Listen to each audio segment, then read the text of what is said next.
Okay, is red light on? Yeah. Okay, it's going. All right. All right, let's start over again now. All The right. first thing, let's name your children. Yeah. All right. Tell them who I am now, don't you? Yeah, okay, yeah. This is Norvia Welch. I have, let's see, 3 boys and 1 girl.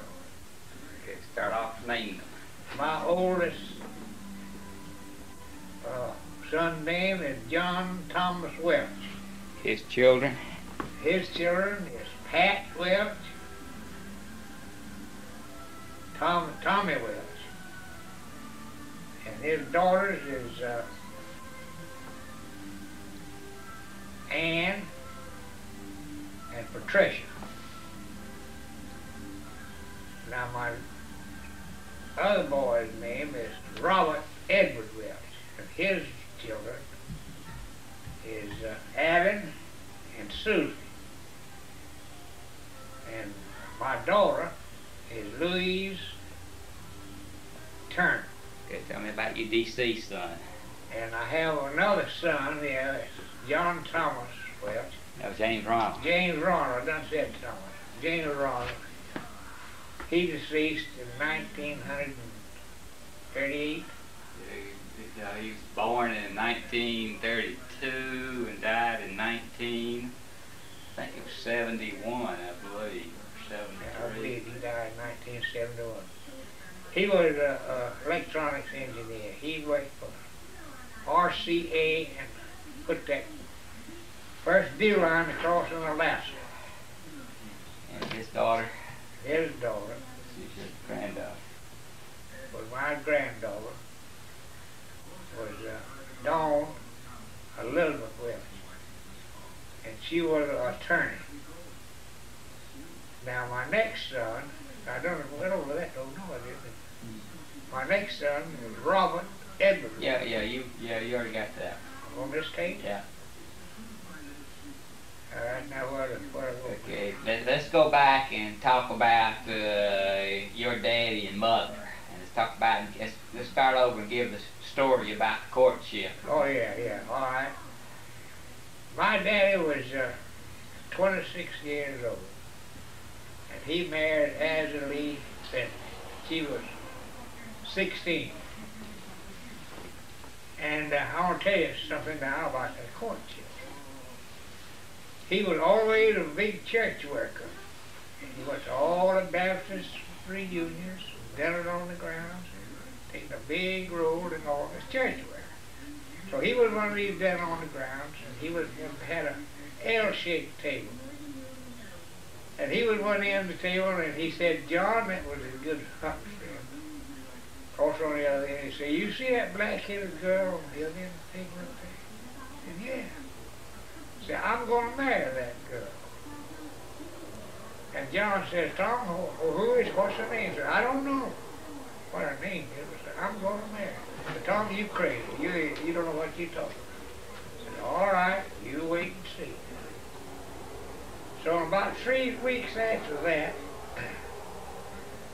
Papa had a 40-acre farm and a little house on it and a good saddle horse and buggy. So he found out who she was. She was living with her grandparents. Mr. and Mrs. Steele, that was her grandfather and grandma. I forget his first name there, but he was Steele's. So he rode up that horse down to the front gate there and got off, hollered hello. Said, hello, a lady comes to the door and she said, yes, what do you want? Said, I want to talk to your granddaughter, Hazzie. Well, she said, I'll go see if she'll talk to you. So she went back in a minute, come to the door, said, yes, come on inside on the porch, set a bed chair there. So he sat down in a few minutes. Hazzie come out, my mother said, she never saw him before. And Grandma Finley had never saw him before. He introduced himself and told her who he was. And they said just a few words. He said to her, well, he said, if it's all right with you, he said, I'd like to come down here and talk to you, son. And from time to time, she said, well, I guess it's be all right. So he got on his horse and left. So after a while, Grandpa Steely come home. And Grandma said to him, Steely, that's what you call it. Said, I think you better take Addie to the woodshed. Said, why? What's the matter? Said, a strange man come here this evening I never saw before. Addie had never seen him. Said she hadn't. Said he wanted to talk to her. Said, who was he? Said his name was Tom Welch.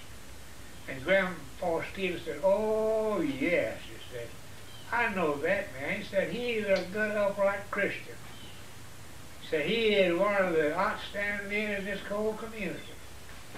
And he said to my mother, said, Addie, said, if you can get that man, you better take him.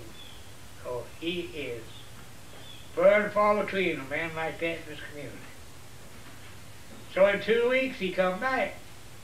Because Grandma, then Mama, had on her dressed up clothes. She was ready for him this time. So he come in, sat down on the bench. And they talked to her about the weather a little bit. And he said, well, he says, I'm going to tell you to do something. She said, what is it?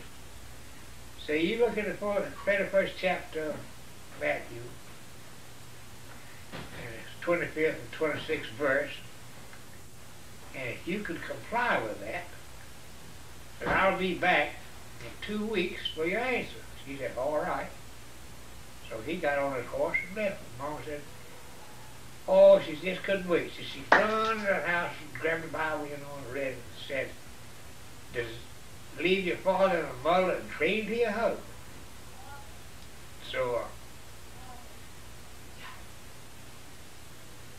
So he's come back and said, well, did you read that verse in the Bible? He said, yeah.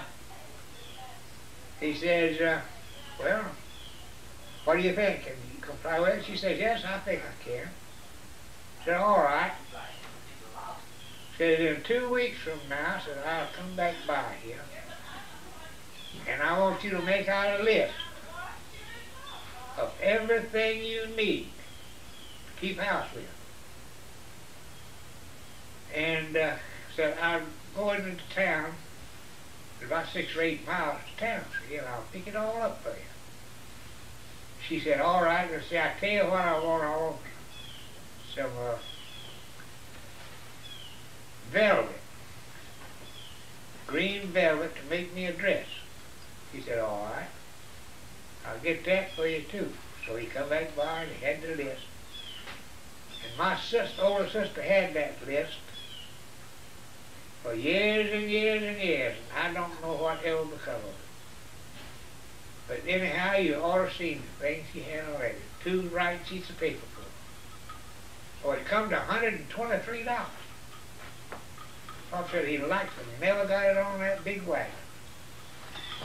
But he come back by there and left the velvet. He said, well, I'll be back in 2 weeks now. Remember, everything was 2 weeks. So I'll bring my preacher with me and the license. Say, we'll get married right here on the porch. You're married on the inside of your room, anywhere that your grandpa or your grandma might think was suited. All right. So in 2 weeks, he come back with his preacher, and they got married. She got in his buggy with him. They went to their house to live. Done had everything there. They had the stove in there, the splinters and everything to make the fire good. So they spent the night. Next morning, he got up, I think, and just made some coffee and drank it. You see, he went on to work, plowing in the field. And he said he always, from time he was a boy, if he could see a hole in his own home, see smoke coming out of this stack in the kitchen, to know his dinner would be cooked, so he would be the happiest man in the world. So he kept washing the house, and after a while smoke come out. But he was happy as could be. So after a while, he come dinner time. And he went to the house, and he says, Addie, that little blue eyes just married today, because he had her head down on the kitchen table there, just a crying. He says, honey, what in the world is the matter with you? He said, I burn up all your biscuits. Oh, he says, that's all you got. So I just go in there and make a new batch. He said, I know how to cook. I've been cooking for quite a while. So said he went in there and made some biscuits and kept on talking to her. Said she was crying. So they cooked her dinner and eat. And by that time, I said she was all right. You see. And then she said to us, you know what I done with them burnt biscuits? I said, no.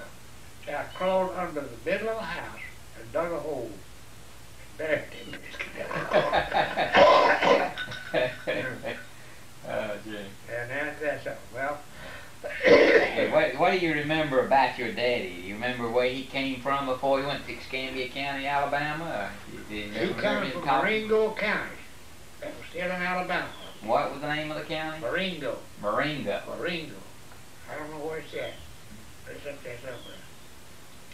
Now, I'll tell you about my papa's brother, sister, and all I know.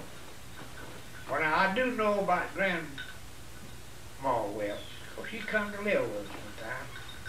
And I was a little fella, and she smoked a clay pipe. A clay pipe? A clay pipe. Never heard of a clay pipe. A clay pipe with a reed for a stem. And she would always be losing that pipe, you know, wherever she was smoking and would be at. She could get around real good, see. And she could sit in a chair and let her hair down and it would touch the floor. Hair was crazy then at that time, it was white. But she had the longest, nicest hair you ever saw. So she'd call me and say, baby, say, go hunt my pipe. So I'd already know by where it was, you know, so I'd run and get it. She said, will you light it for me? And she learned me how to smoke. Lighting her pipe. Well, how old were you, Papa? Well, I guess I was about 7, 8 years old, something like that. But I don't remember when she left our house. I don't remember her dying, but I know she did. But then I married, and my oldest son, John Thomas, was about 2 years old, I guess.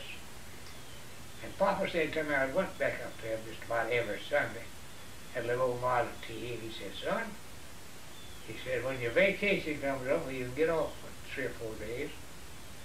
So I want you to come up here, and I want to take you up there and show you some of my people. He said, you've never seen none of them. I said, no. I heard him talk about a few of them. Well, he said, I might be dead for too many years. He said, I want you to meet some of them. I said, well, all right. So I take my baby and my wife, and we went up there. And it was in the wintertime. And they had a wood box, what they call a wood box, inside the house. So you raised the window and reached out on the rifle shelf and get light with, you know. Put on the fire in that splitter box, wood box is there where I put the splitters when I was home. Papa built a fire with some real fat wood. So you better not put no post up in there for him to get up cold in the morning about 5 o'clock to build a fire, you know. He had to have some fine fat splitters. You want some fat lighter in there. I mean fat lighter. Well, we left one morning. That's how I went up there. Okay, now which brother was this now? What was this? This was John. John. See, yeah. Now, you remember where you went to? Yeah. We crossed the river bridge at Pollard, turned off to the left, and went about 10 or 15 miles. It wasn't over 35 miles before I lived to where he lived, and I never saw it. He'd never been to my house. None of us had ever been to their house. So we went up the river there, I think 15 or 20 miles, and we come to where a man is covered in a little old goat-looking house over there. And Papa said, you see that man on that little house over there? I said, that's one of the old fences. I said, I know it. Papa had stolen it for 50 years. He said, you stop right there, it'll be a house of fun. So I stopped here out in the car. Said, you one of them old Fender boys, ain't you? I said, yeah. Said, I'm a revenue man. That's Papa told me. Yeah. Said, they got word that you was making shit out here. And they sent me out here to check you out. He said, ha, ha, ha, ha. See, if you can find any, I'll help you drink it.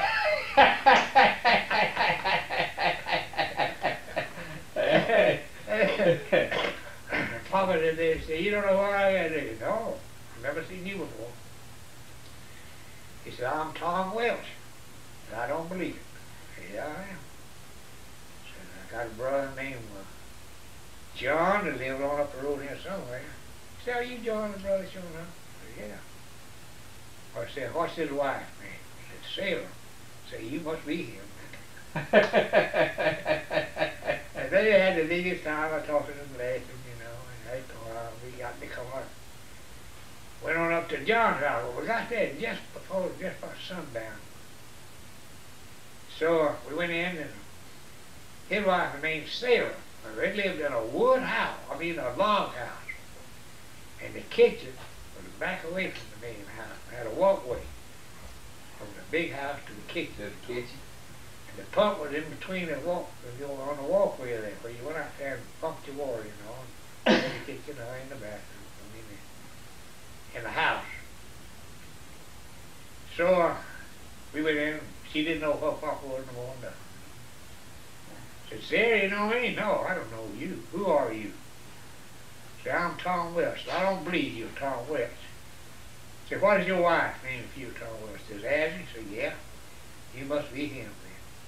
He said, Sarah, this is my son, baby. Call my name. Says, come here, boy, and shake hands with me. I shake hands with him. He said, let me see in your hand. She said, you don't do nothing. Ain't a coin in your hand. I said, boy, you don't work at nothing. You tell you lived in town. Yes, sir. So I said, Papa said, where's John? So he's down in the field. He'll be here in just a little while for supper. So I'm cooking some supper. And y'all just come in the kitchen. I got a stove going in there. It's good and warm. So John will be home just a little while. That's why I fell a couple of white whiskers down the hill. He was older than Papa, a whole lot older. He was a whole lot older. Oh, yeah, he was. How old was your daddy about this time? About that time. That was about 10 or 15 years before he died. So anyhow, John come in and he didn't have no idea who Papa was, you know. But he's a man that didn't ever have much to say. And she said to Papa, says, Tom, do you have any glass windows in your house? He said, yes, dear. I got glass windows. Said, I can't get John to put no glass windows. Said, about a month ago he sold $40,000 worth of sheep. And said, what he'd done with that money, nobody knows. Said, I know he didn't put it in the bank. Said, I know it ain't in the house because I done looked everywhere it is and looked in the house. Said, he's buried that money somewhere and he won't tell nobody where it is and he won't put a glass window in the house. So, you know, Papa couldn't see what he was. So we got to talk about something else. So that night, said, well, Ray, you better go to bed so we can sleep in a side room. And the room, the floor was made out of green pine, quarter-soled pine, you know, had the star marks in it. Yeah. And it was put close, I guess it was put close together when it was put in there. But it dried out and these cracks in there, you could push your pencil down through. Wide crack. Oh, and boy, and that cold wind was coming up through there. What time of the year was this? In the winter. In the wintertime. Yes, sir. Last January or February. And we slept now on shuck mattress. You ever hear of those? Bed made out of shuck. Corn shucks? When you lay down in that, I'll tell you, it made a noise. And you never would hear. I never seen or heard one before. It crackled, huh? Oh, I said, Papa, what kind of a bed is it? Oh, he said, that's a shuck mattress. Now, you'll get used to it, so I said, you tell old time, you water a hole in it where it fits you good. So the wind blowed up through them cracks all right, but we had a lot of good cover. We stayed warm. But I'm telling you, next morning about daylight, Aunt Sarah come on the door and says, Tom, you and that boy get up, the fire's lit and the room's warm now. So I got breakfast on the stove. Well, we got up, went on in the kitchen, and she had one of the finest ranges in there that you ever saw. And nickel plate all over, warming clothes, water clothes. But she was cooking in a fireplace. She said, Tom, I can't cook on that stove. She said, I do all my cooking like I always do, in the fireplace. She had them rods, you know, she had sticks. And she had what they call a spider, about that thick, but they had its long legs on it. And she shoved that up in the fire, had logs in it. Oh, they put logs on the fire that long. Good Lord. You know, just How did you get them to burn? oh, Was it pine logs? yeah, pine oaks, pine or whatever. And I mean that was hot fire. It had to be a hot fire. Huh. And she put that spider now. She had that underneath all them coals. Great coals all over. And she had a skillet there, now about that big. And had sausage in there, homemade sausage. She cut links off that long. Hmm. And they was good and hot, you know. She tore that spider out, brushed all that stuff over it, you know, that was on top of it. Yeah. And opened that thing up, and Bob's and biscuits was that high. Whew. And just as light as anything else. Great, and the skillet was just full of them. She had the finest syrup you ever taste. That's what we had for breakfast. Sausage and syrup and biscuits. And biscuits. And a lot of good gravy in it. So we eat breakfast. And then Officer said, well, John, so we got to be going over, we got to go hunt up Doc. Said, have you seen Doc lately? No, he said, I ain't seen him in the last 2 or 3 years. He lived about 6 or 7 miles apart, you know. Is that right? I said, I head for him every now and then. I go to the store, he goes to the same store. So they get along all right. But he lived in town. That was Florella. Florella, Alabama? Yeah. What was Doc's name? You don't know? But no, they called him Doc. Just called him Doc. Oh, that was all right. So we went on in and found where Doc was. Now he was a deputy sheriff. Florella. He was in law. Had a big pistol on each side, you know, he come home to dinner that night. And he hadn't soap off in years and years and years. He said, Tom, I'm coming down there to see you. He said, we live less than 40 miles apart. We ain't ever seen each other before in years and years. I said, well, that's right. And he did come here to that story. He did? Yeah, he was there when Papa died.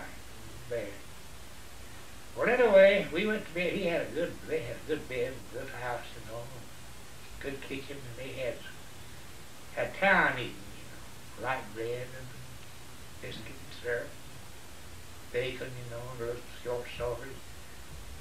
John had sausage that long, you see. His was a little short. The short one. Yeah. So, way in the middle of the night, I woke up. Sounded like a war going on. Bam, bam, bam, bam, bam, bam. Boom, boom, bam, bam, bam. I hollered out the door. I said, what's going on here? Oh, said, a house burning up. Says, that's the way they wake people up. Let them come down there and try to get the stuff out, you know. Save some of the stuff for the man who lived there. He said, you always want to go back to sleep. So the house always burns up. So they save some of it, maybe. So that's the way they done it. That was their Signal, you know what I mean. So we stayed the night there. Then he said, Tom, she'll come and see you. He had a wife and a couple of boys, 2 or 3 girls. Great big girls then. I forget their names. And so he said, Doc, he said, where's Sarah live? No, Mary. Mary? Mary. Well, he said, you're going to Andalusia. Take that Bruton Road out of Andalusia. It's about 6 miles out. So you come to a great big house with a porch built all the way around it. Every side of it will have a porch. So you look to the left down there, you'll see a lot of little bigger shanties, side by side, painted white. And so there'll be a lot full of ewes in there, at least 15 or 20. So that's where Mary lived. Her husband had died. And so we went down there and found it. Remember what her name was, last name was? Let's see. That's a little bit off now. Maybe it'll come to me. Yeah, maybe it'll come to you. Wow. Well, anyway, Papa got out and went and knocked on the door. And a nice looking nigger lady comes to the door with a white apron and a white cap on. She said, Yasser. Says, Mary, what's going to live here? I said, Yasser. So I want to speak to her. That nigger lady said, Yasser, I go tell her. Blam! And I heard the lock turn. Turned a lot. Yes, sir. So I go ask him. So he wasn't gone for a few minutes. Told Pop told who he was, you know, said, I'm Tom Welch's brother. And so a few minutes she come back and said, Miss Mary said, come on in. So we went on in down to the kitchen, way down the hall, you know, turned on. She's sitting in the washing shed, you know, big wood stove going. And she didn't know Papa either. Well, how was Mary then? Oh, Mary was older than Papa. She was older than Papa. A little bit, yeah. I think she was next to John. And then, how was your Papa? Was he the oldest or the youngest? No, he was about the middle boy. About the middle. Yeah, Doc was the youngest. No, Carrie was the youngest girl. And Doc was younger than Papa, too. Okay, so Papa was about the middle. About the middle one. But seemed like Papa made the living after my grandpa Welch died, you know. And his name was Charlie. Grandma said they called him Good Time Charlie. Good Time Charlie. He hanged around the bars, drank the liquor. So he was, no, I never remember seeing him. So we stayed a while with her, and she said, Tom asked about the farm, you know. He said, well, Tom, I tell you, said, this is the last year I'm going to farm. Said, I made 22 bales of cotton this year, but said it's too much for me. Said, I can't look after them niggers, I can't keep them working. And said, some of my mules is going down, 2 of them died this year. Said, I'm selling out. I'm quitting farming. This is my last year, I can't worry with it no more. So she did.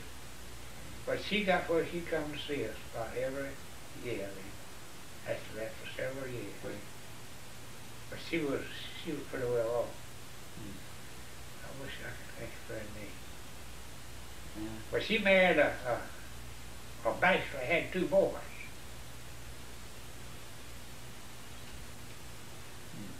Monica tell me what her name is. Okay. Well, go in there and ask Mama what was Mary? Mary's wife, Mary's husband's name. Okay. Mama? Mary Welch's husband. What was Daddy's man's name on the qualified? Mary's wife? McIntosh. Yeah, that's it. Mary McIntosh. McIntosh. And Mama said, it ain't Mary said, that he was dead then too. But he and his 2 boys could pick a bale of cotton a day. They picked 400 pounds apiece a day. Whew. But they run. When they would leave the field come to dinner, they run. They would step away there and eat the dinner, face it good. They run. They would go back to the field.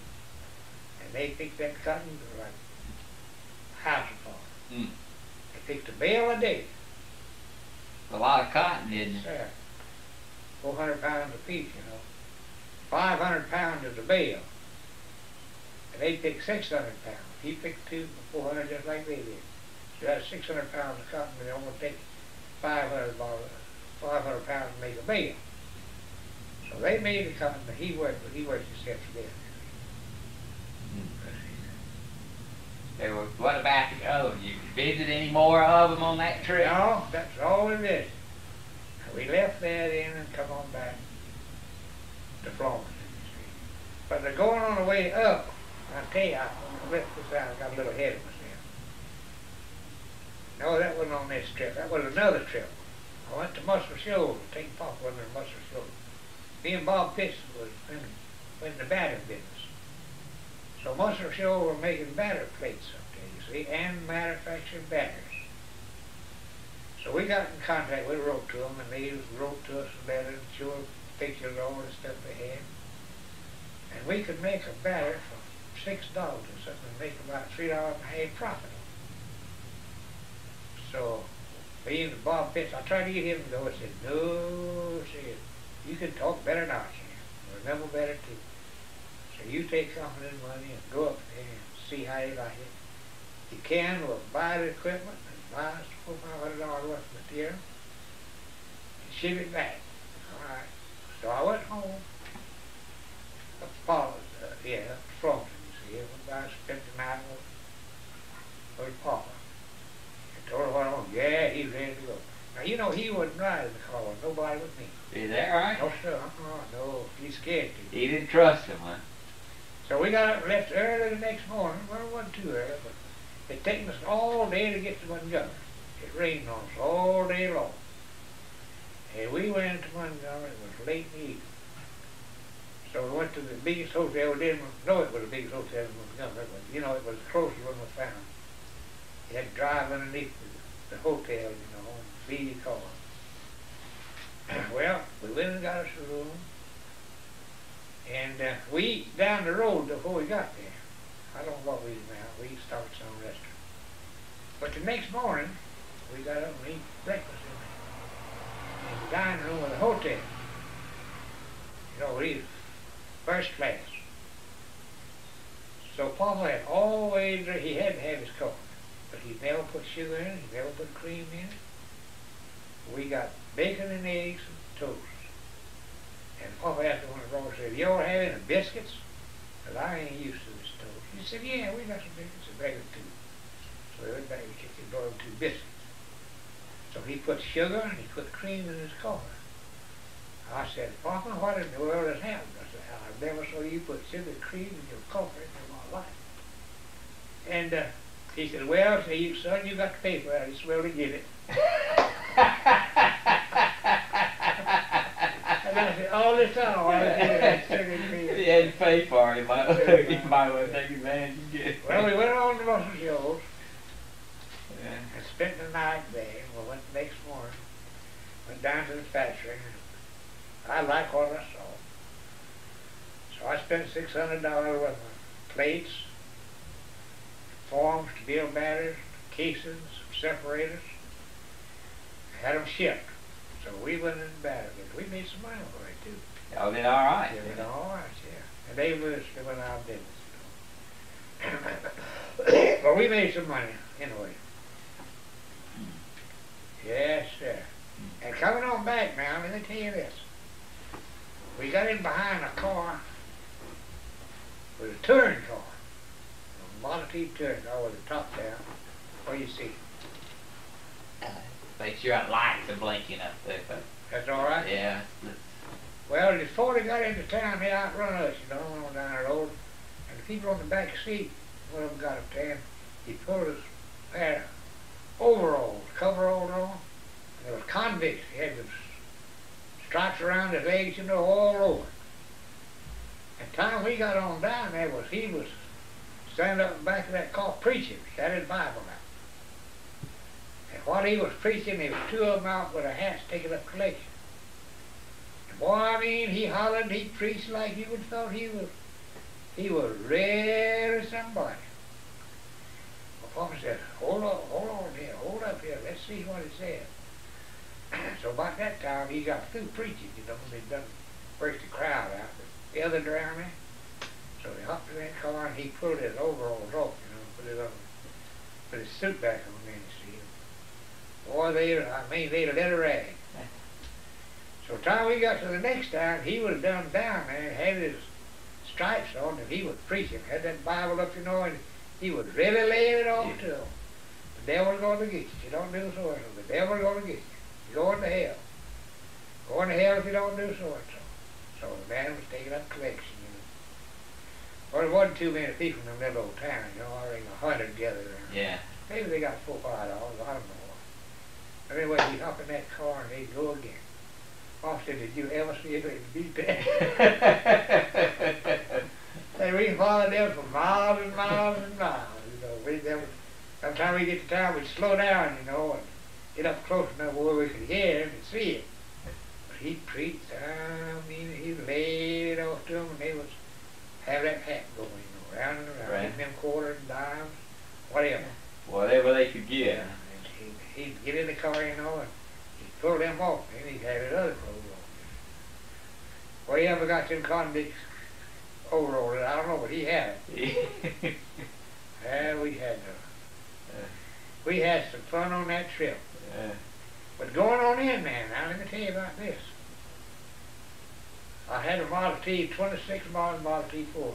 Good Ford. And we come to the long Twin Montgomery in Birmingham, there's a lot of long hills, you know. And I'd get that thing just wide open, you know, and shove the gas up, throw the clutch in. Boy, she would run for miles and miles and miles, you know. Well, we're going into Birmingham at Slade Mountain. I didn't know there was a mountain there. I'd never been there before.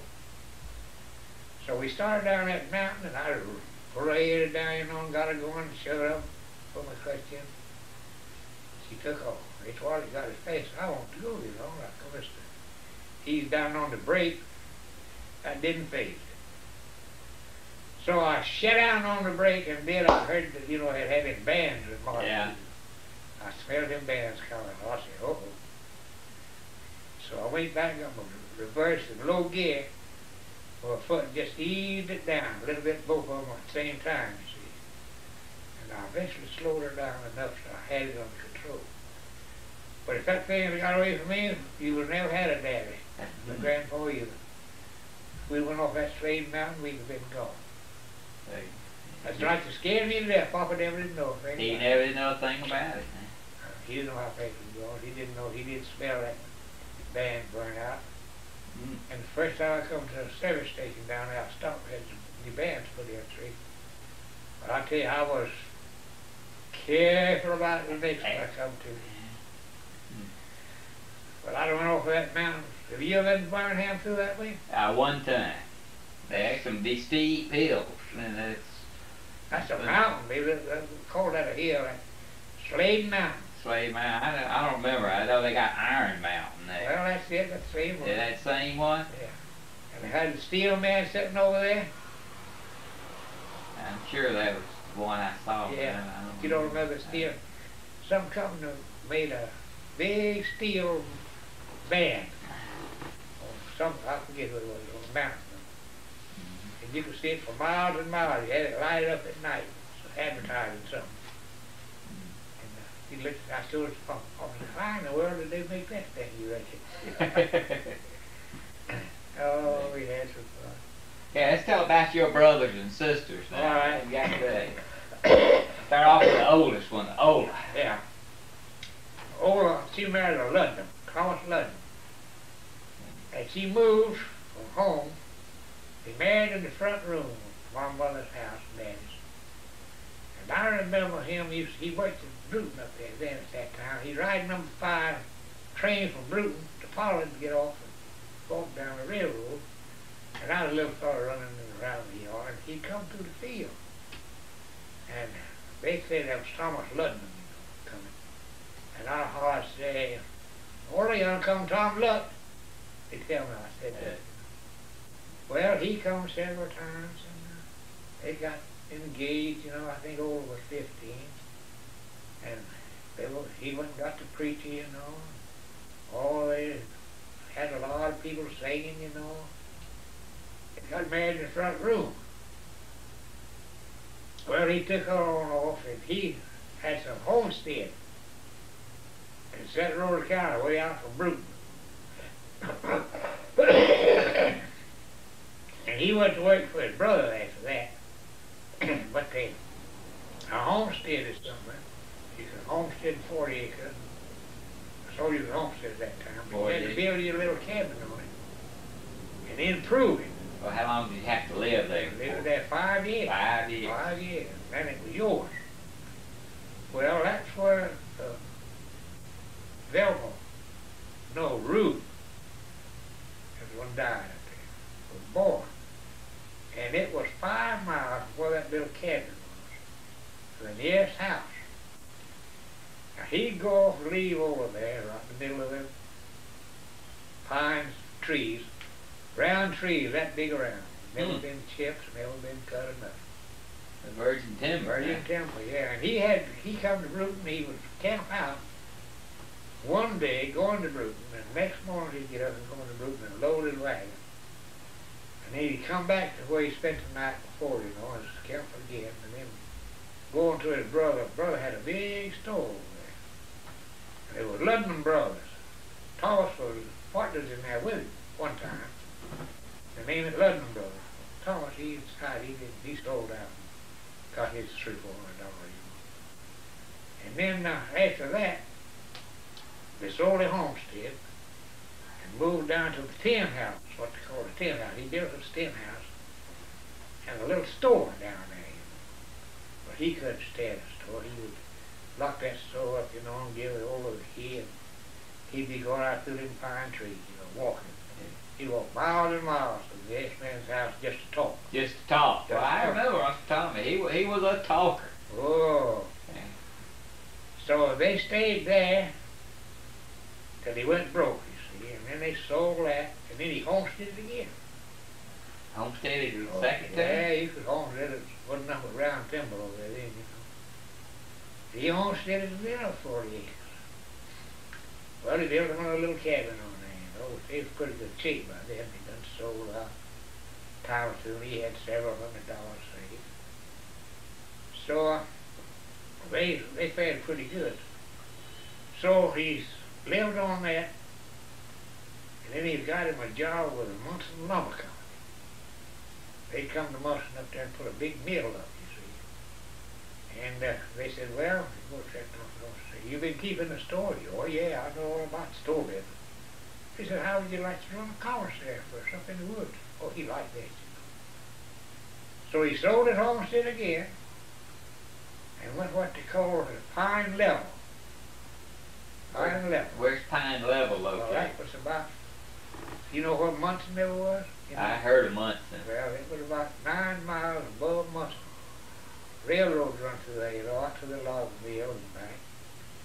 But he had a pretty good sized commissary. They built a lot of houses around there, for the people to live in, woods riders. Yeah. And the turpentine in, they had a nice house for Tommy and the old to live in. And had a big tank up there. And they had a pump man to pump the water, where they loaded the, put water in the engines. And she went on back porch and turned the hydrant on, Out of water. She didn't even have to pump. She didn't have to pump it. Ah. So he kept that commissary for years and years. So when they cut out, it's round timber. Turpentine come in first, when they got all the turpentine, and then they cut the timber. And when they cut that down, well then they moved him over to what they call the state line camp. That was Alabama and Florida, on the line, they built another big house over there where they had all the men working, Yeah. And he run that commissary a long time, but that Pine Level, they weren't convicts, and the state would rent them niggers or white people too out to them, so much a day. They fed them. And they would put them all in a boxcar, shut that door and lock it, and put guards on the caboose, And they would run them people out to the woods and get them there by daylight. I don't care what time they left Munson down there, middle of the night maybe. But they'd work them all day, and if one of them was to run away, most of them they could shoot them, kill them if they wanted to. Well, that was their choice then. Their choice, yeah. They said, well, say he run away. They didn't have to tell they killed him. I said, I lost him. Oh, you lose one today? No. See, I lost one today. So that was all they ever said. They didn't care where he come from or where he's going. Wasn't that ridiculous? If they'd come through there, I'd be out there when the old train come through. You could hear them niggas in there. Oh, they was cutting and ran, and stalking, and just raising sand and lots up in the boxcar. Way before daylight, going to the woods. You had to get them out in the woods. They'd be out in the woods when it come daylight. Daylight, Ready to go to work. They worked until dark. And then they'd load them in that boxcar and they'd take them back to the stockade. So he run that state line camp and then moved them to Whitty. That was another little place up there on the woods. And that did have a stockade, sure enough. Way old high off the ground, big wire fence around. The four corners had guard houses in it, and glasses where they could let them down. In the summertime, they just let glasses down. They had a guard in there with a shot goes buckshot. And if they started to leave or run away, they put them for a bookstore. So that was the last one. No, when he worked there, Petty Satin was the company was finished. But that's about the time when Ola was making them ice cream. Oh so, yeah, that was a fine level. That was a fine level. Yeah, that's fine level, you know. Well, that sister of mine, she was going to make $1 if anybody ever did. So on a Saturday morning, she would go to the commissary over there and call up Munson. The local would come up at 9 o'clock. Said, Mr. So-and-so down to the main store, says, put me 100 pounds of ice on the local this morning. And, you know, some sugar, some cream. She had a cow, you know, I think it was a milk cow. Said, I'm going to make some ice cream today. All right, Miss Ola. And let them. Besides that, now there was 15 wood dryers in that camp. Now she fed them breakfast every morning before daylight. She had 2 nigger gals come out of there to help her. They come in there and set at that table. She got bacon and eggs and biscuits and syrup. And she fed 15 men. Every morning and every night. Every night too. And she packed them a lunch to carry to the wood club. And she got $1.50 a day from each man. Now she put that money in the bank. Yeah, Ola. And she had some money when she died. So, yeah. I remember Ola, because she always used to give you a silver dollar every time. I got some of them now. You got some of them? How you saved them for me, Pop? She gave me one, you know, when I graduated from high school, yeah. Well, anyway, at dinner time, they all of them knocked off, you know, Saturday. They wake them till 12 o'clock and they'd knock off. But she'd have her 2 nigger boys, they'd go get the ice. Had a little shanty built out in front of the yard, you know, a big old oak tree out there. They would chop up the ice, and she'd put the stuff in the freezer, gallon freezer, you know, and they'd turn it. She'd keep the ice in there, you know. Said, boy, put some more ice in here, put some salt in it. Turn it. You ain't turned it fast enough. So she would, my neighbor, ain't they coming in there? Yeah. I don't see him. Not sure where he went. He went down this way. Oh, he's going back, yeah. He going back? Yeah. Mr. Grill, I don't know. Alright. He might have come over looking for paper. He always put paper up there. Oh, okay. Well, anyway, when they get done, you know, all them niggas, young ones, nigga, men, they just be hundreds of them around there. So she had a big spoon, and she got some of them, the big cups. You know, Yeah. I mean, it's hold Ice cream cones? Hold 1 spoonful. And just as fast as she could put it out, they have the nickels ready, you know. It's 2 gallons, and that was a lot of nickels. And just the time that was going, she'd have them turned again. She'd sell about 6 gallons of ice cream Saturday evening. Just as fast as she could make it, she'd sell it. And the children's come first, and then the grown people would come, you know. One of them would buy 2 of them, have one in each hand. We hardly ever got anything to eat till they got to finish. We had all we wanted then. And so I was pretty good sized old boy then. I think I was about 14 years old. So Mr. Stone, he was kept the track up, you know. Railroad track for the hog trees. So she went out there and said, Mr. Stone said, I got a brother that's going to be through on the farm in about another 2 or 3 weeks. Said he wanted a job being a water boy for me. Said, come on up here, I'll give him a job. So I went on up there and went to work with Mr. Stone on the railroad out there. Worked most of the niggers, you know. And I'd get 1 bucket of water in the evening and 1 in the morning, and they drank that big. That's all they got. That's all they got? That's all they got. Said, you don't talk no more water. Sometimes I had to go miles, you know, to get water. Somebody's house, and big bucket in each hand. When I got ready to come home, I had $65. Oh, gee. Could you imagine that?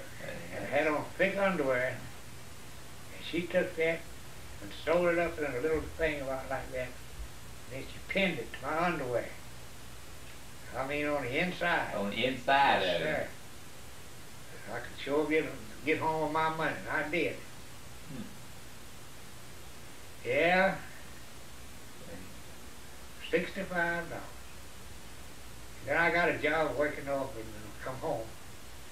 That brother of mine would go home, he could go up there, and he done married him. He could talk Mama out anything, you know. She let him loaded my money. That's the end of that, you know. Oh, I tell you that. Well, see, now Ola was the oldest one. Who was the next one? Oh. That was Claude. That's the one you just talked Yeah, about. and Ella was next. And Inez was next. And Byron was next. They died, you know. Yeah. And it was me. I was the last button on Gable's coat. Okay, let's see now.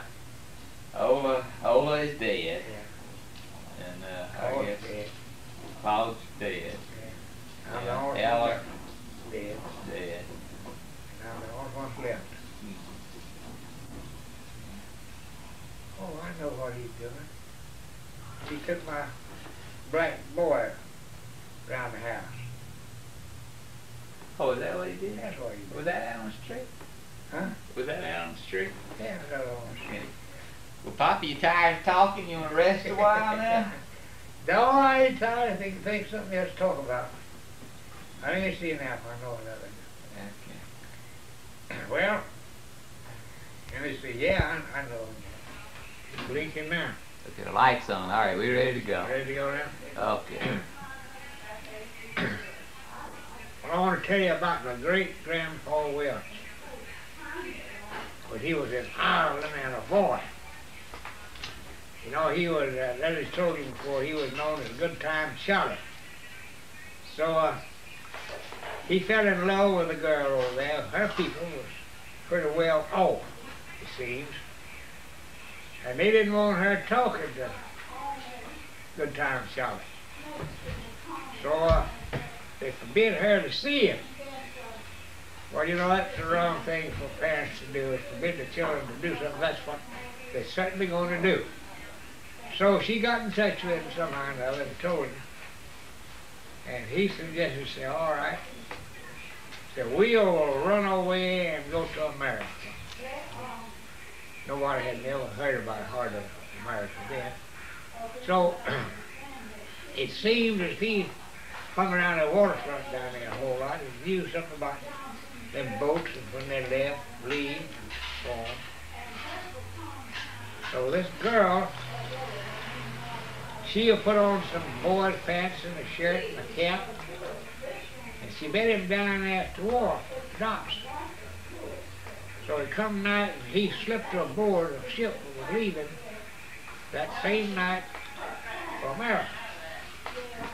So they went in the hold out there, but they had one bottle of water, and that's all they had, nothing to eat. So they was out 3 days, and they had to come out to get something to eat. So they was known as stowaways. So they come out and supposed to carry them right straight to the captain. I don't know what to do with them. So he said, well, he said, I can't turn this ship around here and carry you all back to Ireland. So I'll just have to marry you out here in the middle of the Atlantic. And that's what he did. He married them right in the middle of the Atlantic Ocean. So they come on and got off the boat in Charleston, South Carolina. At Welch's landing. They undoubtedly he must have knew somebody that had come ahead of them to the United States. So they didn't have any money on neither one of them. But somehow or another, they got a job and went to work and saved a little money and kept moving on down the country and moving on down and working. So that's how they come to America. Now let's see, where I go from there?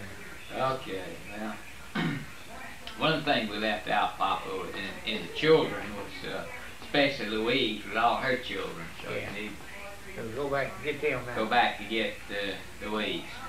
Well, yesterday now we was talking about children, and we I mentioned Louise, but I didn't tell you anything about her children. So we wanted to kind of add this into it today. Louise had 2 girls and a boy. Linda was the oldest child, and Richard was the boy, Richard Lee Turner. And then Tina Maria Turner was the baby. Yeah, well, Richard was the oldest now, wasn't he? Yeah. So Richard's the oldest. Richard was the oldest. Yeah. And he's the same age as Don. Yeah, he's 30, about 32 now. Yeah. Okay. So he wound up in Atlanta up there. He's still there, working. He went to West Florida College, and he graduated in communication. So that's what he worked at. Still working at, as far as I know. And Linda, she married a pilot. They live in Atlanta. He flies for Delta Airlines. Tina, Lisa. yeah, her child named Lisa. Richard has never been married. And Tina's baby, she's going to work at the Sun Bank here in Pensacola. And she's living with her mother right this time. Now, what else do you do? Yeah, that's just pause button here. Okay. Well, we'll go back now and talk about that brother of mine there, but he kind of had a wandering streak in him that he couldn't stay put too long in one place. So he left his people down here, his wife, David Pensacola, and come through Florida up there and went out to Papa's house. I wasn't home then, I was off working somewhere. And I'd work and get my money and take it to Mama and let her keep it from me, so you know I need it later. So he'd come by and Mama would loan him my money. But that would be the end of that, you know, I never seen him. Well, anyway, he come by and told Papa what street his wife was down in. He had 1 or 2 children then, to come down here and get them. So Papa walked us along, it was about 3.5 miles, and hired some fellow with a truck to come down here and get his children and carry them home up there. Papa had a small house down in the corner of the field down there, he could always move them into. So Claude went up to Detroit, some other place way up there, and was traveling around, and we had a preacher named Brother Watson. So Claude was stopped off at some time and found Watson up there preaching. So they teamed up together, and he preached and Claude would take up collection. So they traveled together for quite a while, and you know, kind of made a living with it. Then he eventually come home, got his wife and children, and they lived happily after. Go on now. So Papa had come from Marengo County up there, down to Muscatine County, Florida, to his wife's Addis Welch's people. And was talking to them one day up there, and he had a job down at the sawmill, down the Harper's old mill. He was foreman, planer foreman down there. So while he was talking to the fellow that lived down close to where our old home is now, was up there where I was raised. And he owned a house, some kind of a small house. And Papa had a little money somehow or another, he found it out. So he had a pretty nice horse. He comes there and says, Mr. Welch said, I'll give you a note on this fine horse I got in my home down yonder. You know where it is. If you let me have $50. I said, I'll make you a note and a deed. And said, if I don't come back in 60 days and pick it up, So it'll be yours. The horse and the house. Remember that now, $60. So Pa said, well, all right. So he let him have the money, and 60 days come by, and the man come by and said, well, I ain't got no money. So here's the horse. And it says, here's the deed to the house now, and the land.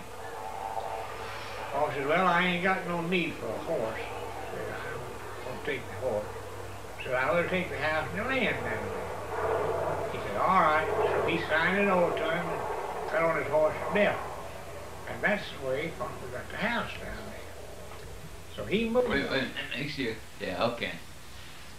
Start there. He moved the house. Yeah, he moved it.